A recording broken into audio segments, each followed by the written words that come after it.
In this presentation, we're going to be looking at eBooks, which are also called digital books, and how that technology greatly impacts the world of education. Examining eBooks takes us back a few years. While eBooks and digital books are not a new concept, they have been used differently nowadays.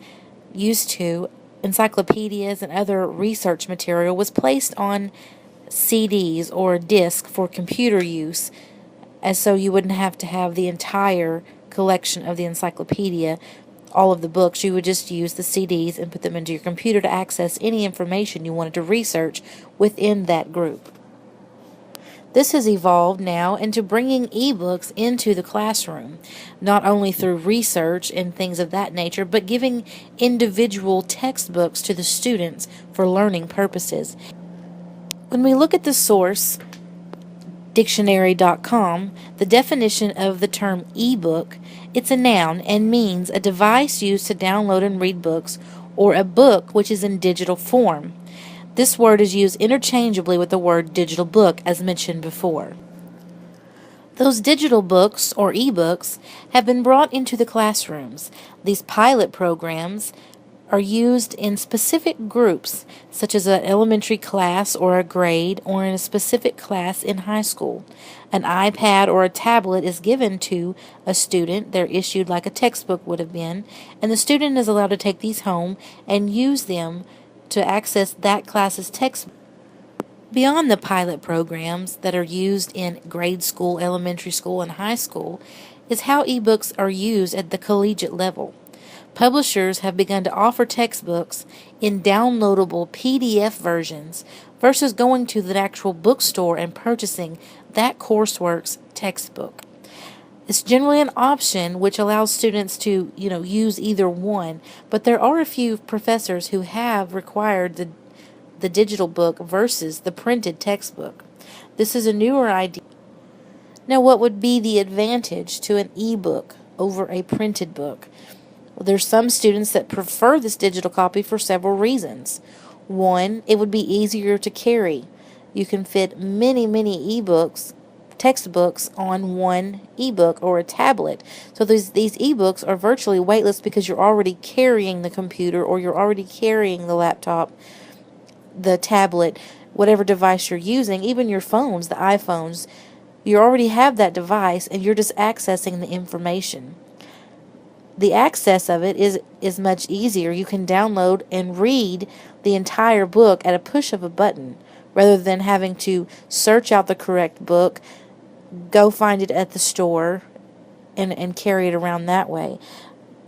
These books are cheaper to purchase for the students. The purchase price of an ebook is a fraction, usually, in textbooks, that it would be to purchase a college-level textbook. And another favorite feature of a lot of students is the keyword search functions. The computer allows you to be able to search the entire book for the keywords that you're needing to use for your assignment, for your research paper, for whatever is necessary, versus having to use an index in the back of a textbook or thumb through page by page to find the information that you're looking for. These keyword searches and these digital features make it very convenient and easier and much less frustrating for the students and the learners to go through the information and to process this information. While there are advantages, there are also disadvantages or challenges that are still facing the world of students of various ages regarding ebooks. Some students prefer not to use the digital copies. They're not comfortable with technology.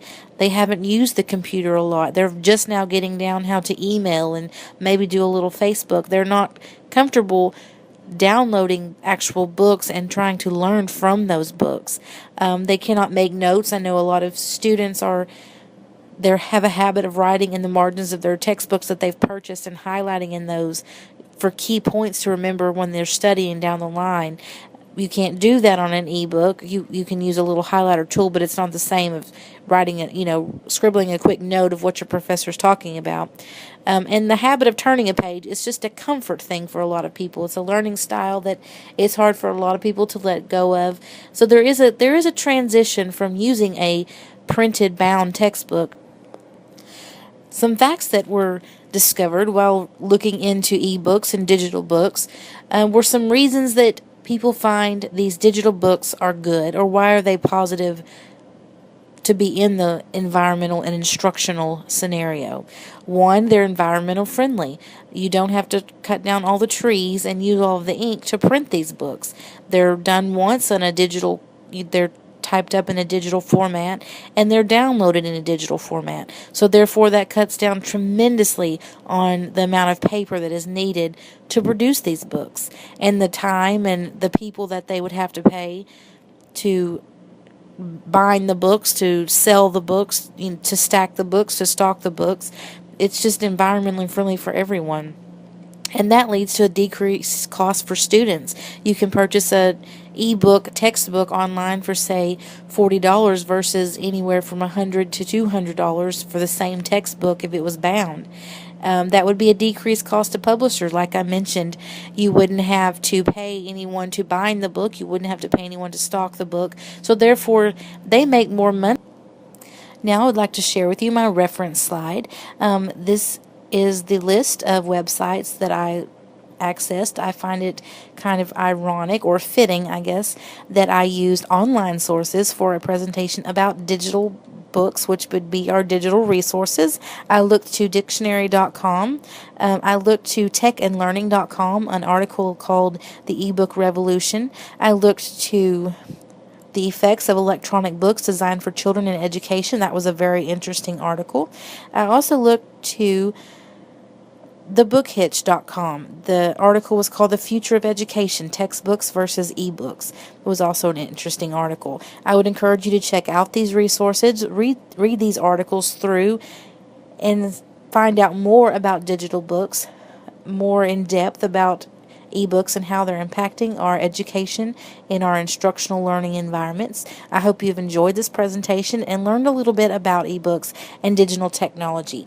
Thank you for watching.